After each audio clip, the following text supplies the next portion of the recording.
Great. Welcome again, everyone. It's lovely to have you again with me this week. I've got lovely Molly, who's had two babies, and I always love getting mums on the podcast who've had more than one baby for the reason that every birth teaches us something. And what we learn in birth sets us up for parenting as well. So it's great to have Molly here with me today. Thank you, my darling. That's okay. Thank you for having me. I'm a little bit nervous. As I Don't just be. as I just said to you, I feel like my births are very straightforward. Yeah. But I totally resonate with everything that your course teaches, and Mm, I am happy to share my stories if it means that there's good. other women who will benefit. Yeah, I think it's important we hear straightforward stories as well as complex stories because Yep. we don't know what's ahead. But our heads are often so full of complex stories that it's nice for women to hear about a story that's of a birth or two births in your case that have Yep. been very straightforward and non-complex. Yeah. Yep. So, Molly, tell us how you're feeling about the idea of giving birth with number one, and then tell us about your preparation. Yeah, sure. So, I mean, growing up, and in society, there is this stigma that birth is the most painful thing you'll ever go through. And my mum, although she had unmedicated births, it was all very traumatic for her. And I just really wanted to lean into knowledge is power and Mm, try and make sure I had the most positive experience I could bringing my children into the world. yeah, And so I was recommended to do your Transform Parenting course with through my midwife. So I did the continuity program out of Canberra Hospital, the one in Woden, yeah. and I was recommended your course by my midwife there. So signed up and we did that one, and it was amazing. I cannot tell you the knowledge that it gave us and how it transformed our birth experiences for both babies. Mm. And yeah, so your course was basically all the preparation that we did do.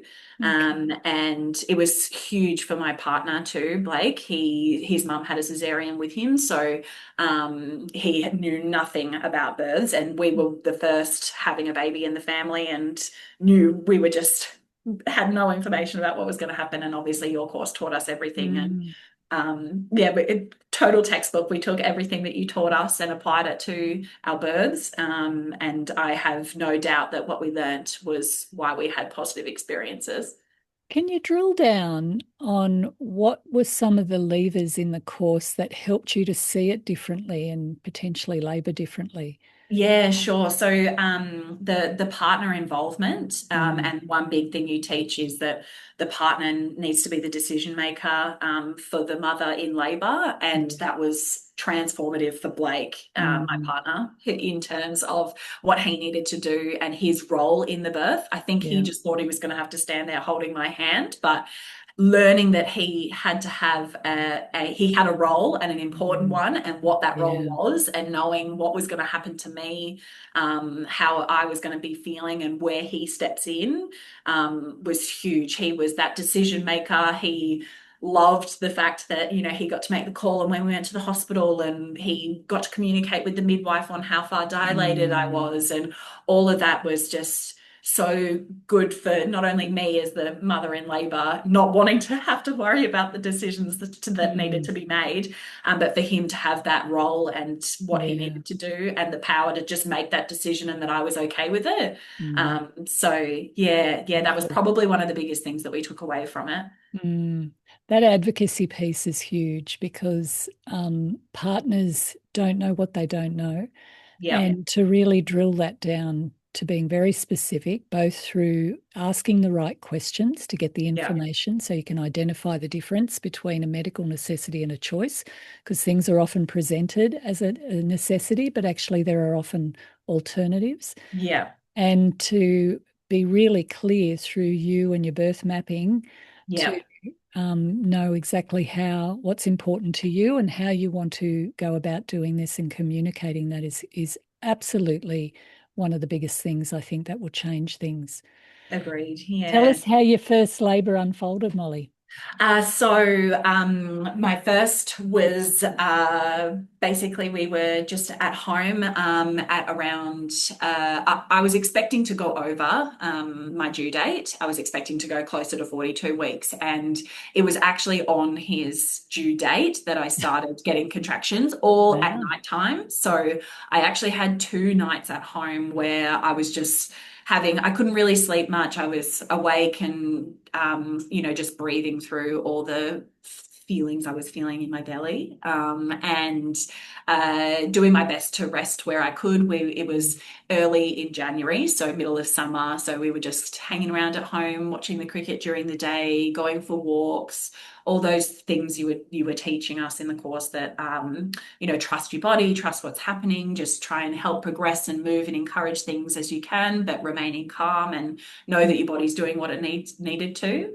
And so we were just at home. It was probably 2 days of on and off, nothing active labor, just lots happening in my belly.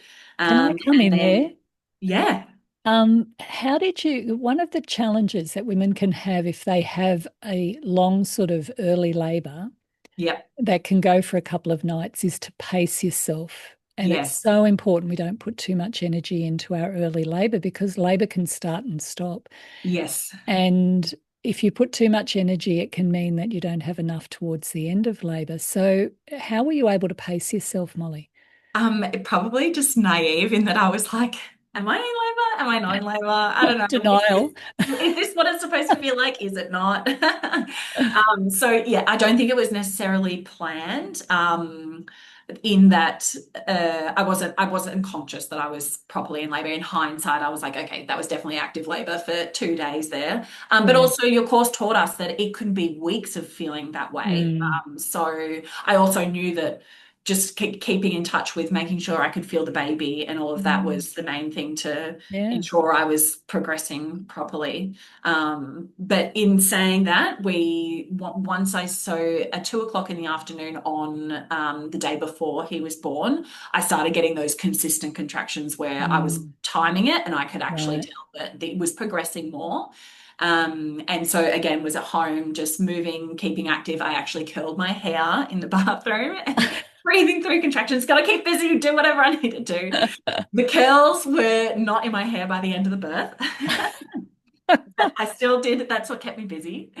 So I we had a had friend the, who had a bikini wax in her labor oh because she wow, just, I know, I mean, she went out and got a bikini wax because she just couldn't bear the idea that that she was she was hairy. too bushy for a birth. There you go. There you go. So no, I curled my hair. That was my beauty regime to give Yeah. birth. And so yeah, we had the midwife come out to the house, and she measured and confirmed I was 4 centimeters. And it wasn't until that Mm. point that we realized we're actually definitely in labor and this is happening now. Mm. And so yeah, very fortunate that we had that continuity program Yeah. and the midwives were able to come out to us.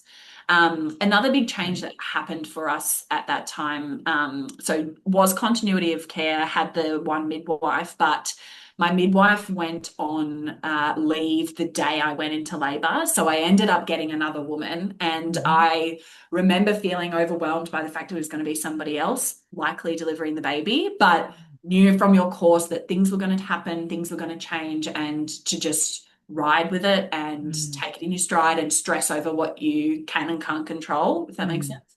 Yeah. So we knew to just allow that there was going to be another midwife there. And in hindsight, you really don't care Mm. who is going to be in the room when you're giving birth. Yeah. But yeah, that was another thing course taught that I can't control things like that. So yeah, found out we were 4 centimeters and we were so thrilled. The midwife said that we were laboring really well at home and to just keep doing that because obviously in my own environment at home was helping things progress nicely. So yeah, we just stayed at home, watched TV, jumped in the shower.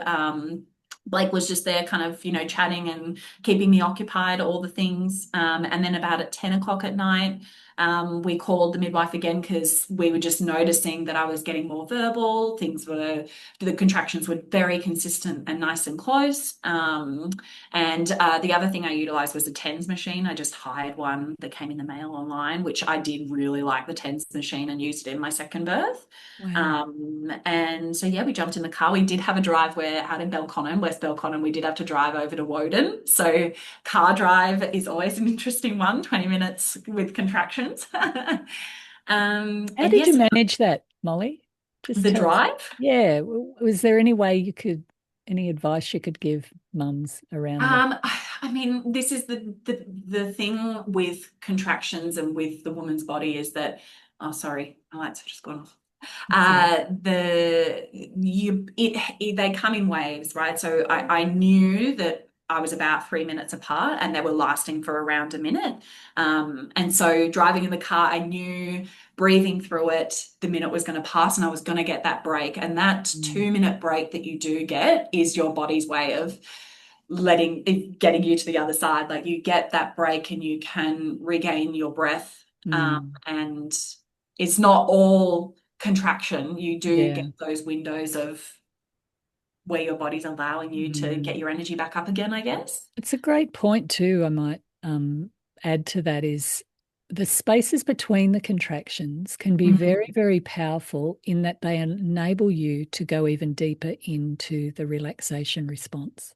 agreed. And Absolutely. so sometimes we focus just on the contractions, but if you really drop in even deeper in the space, then when the next contraction comes, you can potentially not register it As um, much.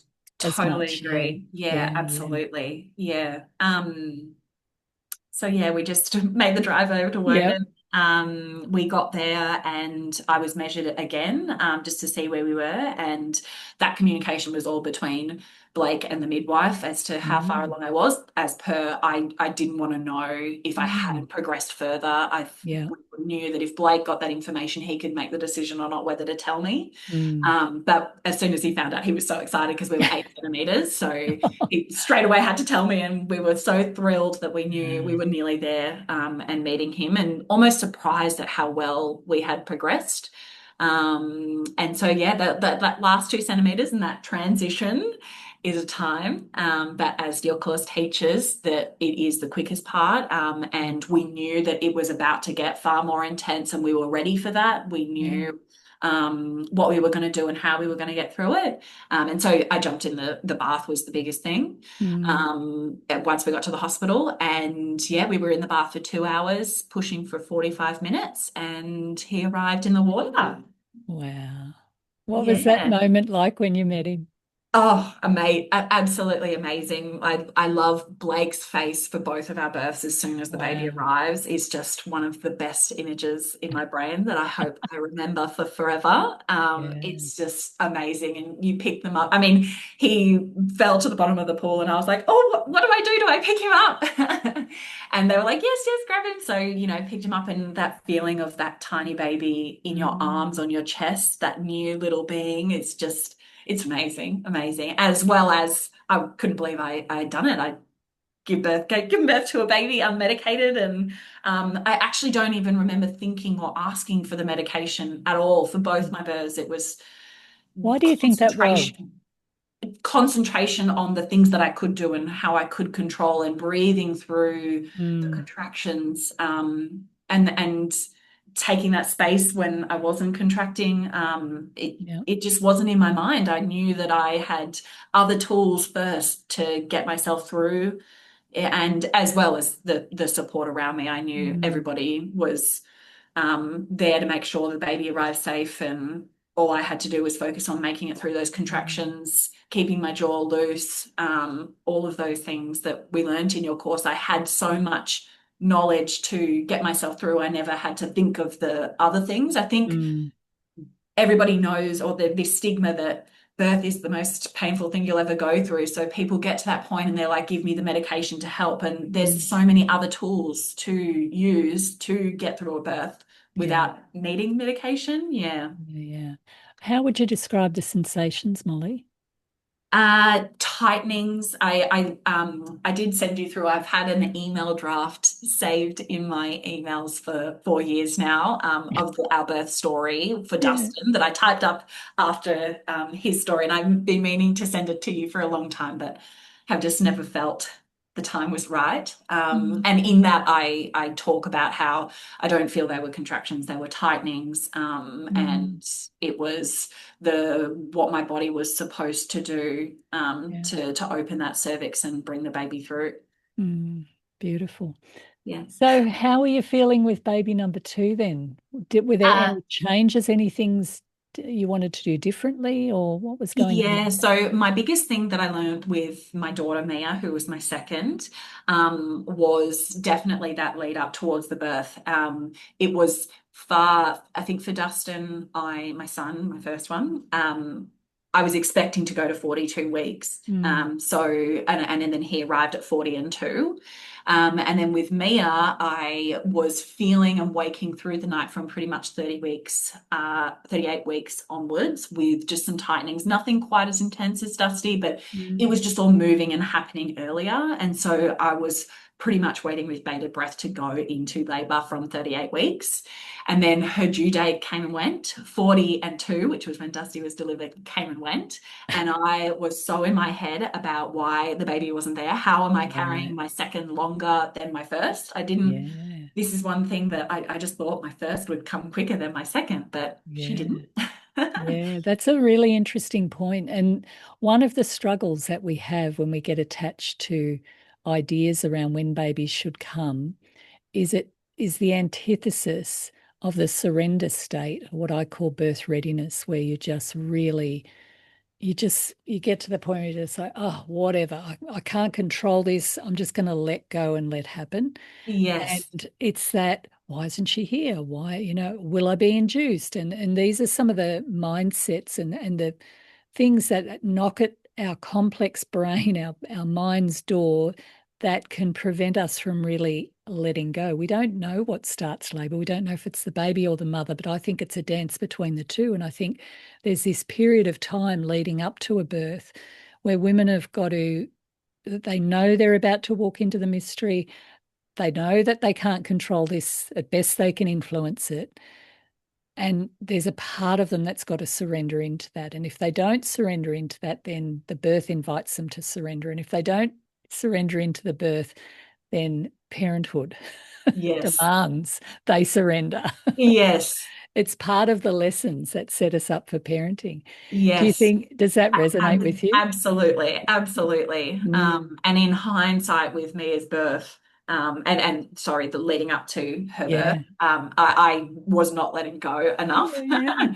As I said, I Funny. could not believe I was carrying my second longer than my first. Mm, How could that be? But it absolutely can be. And each baby is different. Just because my body did yeah. it one way one time doesn't mean it's going to be the same the next. No. Yeah, You are yeah, not giving birth to a piece of meat, my darling. You're giving birth to a human soul, and they play a role. What are they here to absolutely. teach us? There's Absolutely, this yeah. dance that goes on. That's it. Yeah. And Mia is a very independent young lady, and She'll I'm do it in sure her time, in her exactly, way. She won't be told. exactly, very much so. There you go. There's a connection. Yeah. So, So what ended up happening? I ended up having a stretch and sweep at 40 and 5. Yeah. And in hindsight, again, having the stretch and sweep, it was confirmed I was already 3 centimeters dilated Oh, when I had wow. that stretch and sweep. Yeah. So all those tightenings and things that have been happening since 38 weeks were Yeah. working. And I wish crystal ball I could have known how it would have unfolded if I didn't have the stretch and sweep. But maybe I needed to have that to, I don't know, tell her, hey, knock, knock, knock, it's time to come out. So yeah, 30 and 40 and 5 had the stretch and sweep, and I instantly, as soon as I'd had the stretch and sweep, knew that I was in labor. Went for Mm. a walk around the block, that progressed things. Actually had such a beautiful night with Dusty. We were just at home and he fell asleep in our bed. He doesn't usually sleep in our bed, it's usually in his own, but I just wanted him close and there with me. So I Mm. think my oxytocin levels maybe came from Yeah. him a little bit there too. Absolutely. Bless little Dusty. He was Giving Yeah. his mum some juice. Yeah, that's it. Yeah, so fell asleep cuddling him. And then I woke up at around 11 o'clock at night and was definitely having consistent contractions. Mm. And I actually didn't wake Blake yet. I just jumped in the shower myself, let him sleep. And I was in there for around an hour. And then I woke him up and I was like, oh, like I'm getting consistent contractions around a minute and a half apart. So I think it's time for us to head towards the hospital. So yeah, he woke up in a startle. What's happening? And my mum ended up having to come out and watch Dusty for us while we went into hospital in the middle of the night. And she was very concerned because I was having a contraction at home, and I was just kind of laboring and swaying and doing the things. And when you're having that contraction, the last thing you want to do is go walking and hurry into the car. So I just was letting myself have that space to breathe through the contraction. And mum was like, Molly, quick, you're gonna get in the car. And I was like, no, no, just let me have my space. I just need to breathe through this. It's a shame you weren't having a home birth. No, she was very concerned. And I think what set her off was the midwife had prepped Blake on the phone that if you think that Molly's starting to push on the drive over, it's best to just pull over and, call an ambulance and have the ambulance come to you rather Mm. than trying to drive with her pushing the baby out. And my mum heard that and just thought, oh my God, Oh, poor what's mum. happening? Exactly. Yeah. So, and again, that's another for mum, and she just has that what less knowledge around Mm. how birth happens and how it all functions, and that fear that she has around Yeah. birth. And I think that teaching and learning and knowledge that there shouldn't be a fear. And if I ended up having a baby on the side of the road, I was Yeah. so open and relaxed to all of it, Yeah. partly from that first experience with Dusty, that I knew my body knew what to do, and my Mm. mind just had to get out of the way of my body to allow it do its thing.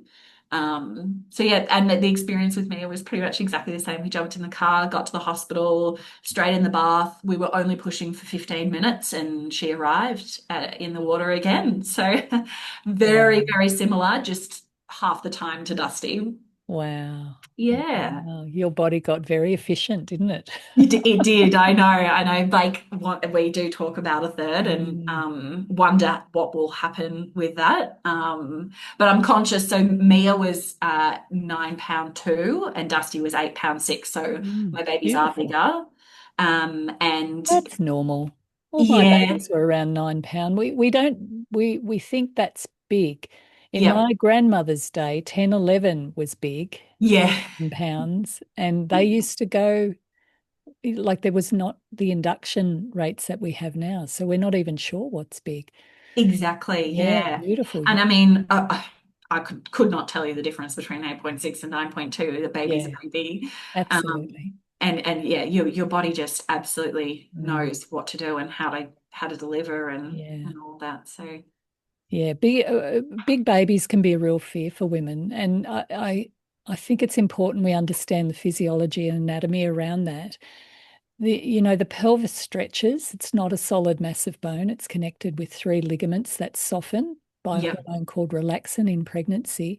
yeah, And then babies' heads mold. They've got these plates and they're connected by soft tissue, and that gives their head the chance to really shrink, like to get compressed in labor. yeah, And so it's not big babies necessarily that get stuck. It's malpositioned babies that get stuck. Little babies yeah. can get stuck. So I like to just demystify that. It is important though that their head is in a good position to sort of descend, because if they're a bit flexed or sometimes they put their little hand in the way, we can have these little quirks and things that happen in labor that we just can't control. Yes. Yeah. Yeah, So, so on yeah, that, there were a few things I thought to mention. So yeah, please. with Mia, so her head was born, and then because she was that little bit chunkier, Yeah, the midwives actually had to press on my perineum just to give that extra assistance or right. space or room or whatever it did to help Yeah, her shoulder out. yeah, And that again, the midwives are amazing. They've obviously seen it happen many times, and yeah, they knew to push on the perineum, and that helped. yeah, yeah. Yeah, Yeah, and that's another important. thing I wanted to mention and just preface, and I'm not sure, I know that my mum has had relatively straightforward births. I'm not sure if there's a hereditary uh, preface I need to put that, a Yeah. family has had straightforward births. So I feel bad telling a straightforward birth story when I know my family have too. And I guess we've got those big hips and things like that.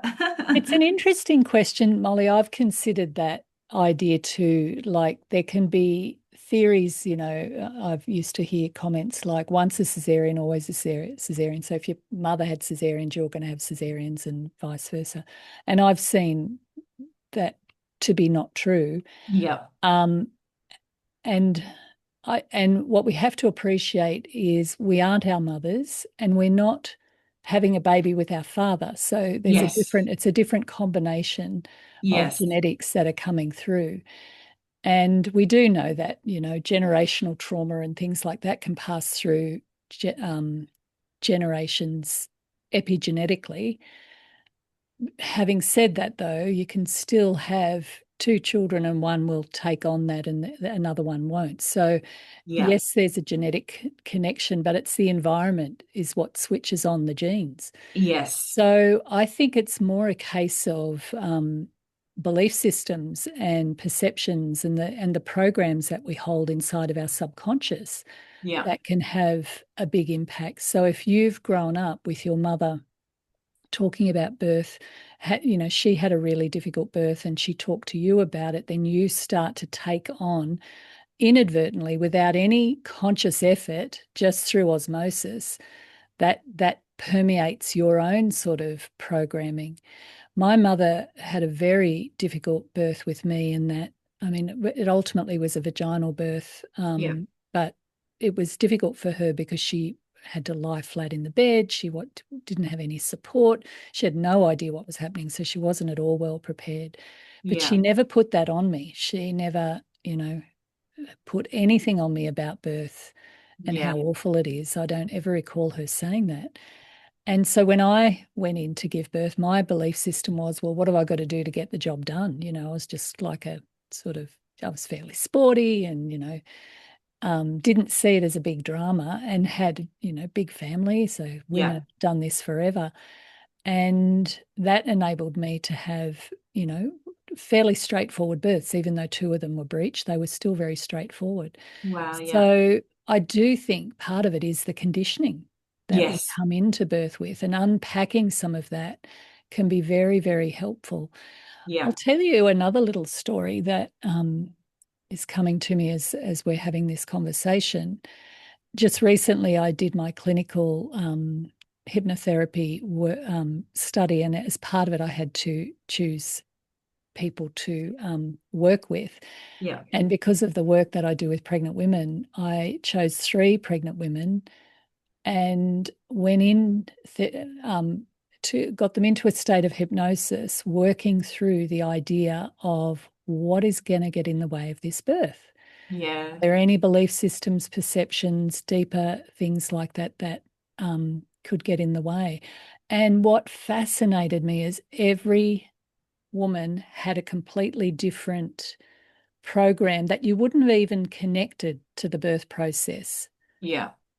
However, on some level, that could have potentially got in the way of her being able to birth. Now, the whole three of them went ahead and had, oh, sorry, no, one's still to birth. She's due this month. Have the other two went through and had very straightforward births, and both of them were first time mothers. Yeah. So, that's a very small sample size, but it's an area of fascination for me. What are those beliefs that get in the way of us really being able to surrender? Absolutely. I Yeah. mean, for me, the I just thought that labor and birth was going to be painful, Yeah. and your course absolutely broke that for me. Mm, And I just knew I had all this knowledge, and you gave me the power that it was going mm, to be absolutely different for me. And after Dusty in particular, I really wanted to get out there the story that it is not painful. It can be whatever you make Mm, it to be. And mm, so I have typed out both of my kids' birth stories, and I've got them written in a little card in their special box that I hope to give them in the future so that they know just how beautiful and positive and loving their yeah. entries to the world were. And that's my kind of way of putting back into the Yeah, universe yeah, that it can be good. positive. Yeah, Yeah, we do need to change the narrative around birth and the way we talk about birth. It's something I work with in the new mothers groups as well. We do birth debriefing in those sessions, and it's important we look at it from a place of cultivating women's wisdom around this, around, absolutely. just the psychosocial side of this, which we tend to forget about. We focus on the what can happen and different, you know, forms of intervention and things like that.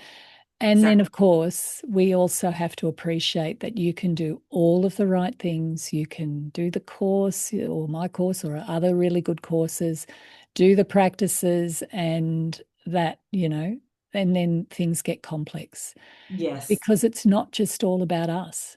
No. Actually, there's a baby in there and they're going to do what they're going to do. And also Absolutely. sometimes the conditions around us can make it more difficult. So there's all sorts of mysterious things that can happen. But I think Molly's story is really highlighting that birth can be straightforward, and we need to hear these stories because Yeah.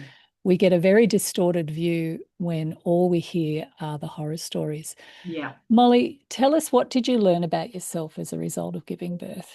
What did you Oh, discover I about mean, Molly? how strong I can be when I put my mind to something, and that my body is beautiful and capable of doing amazing things. That's Mm, definitely, I could not, I still can't believe that I had such beautiful, loving birth story, birth yeah. stories, and that my babies came into the world in such a beautiful, loving, happy way, Mm, that I'm so proud of myself that me and Blake were able to do this and have that with us for the rest of our lives. I think that's definitely what it's taught me. Is that too cliche? no, it's lovely to hear. And what sort of wisdom would you pass on to another woman?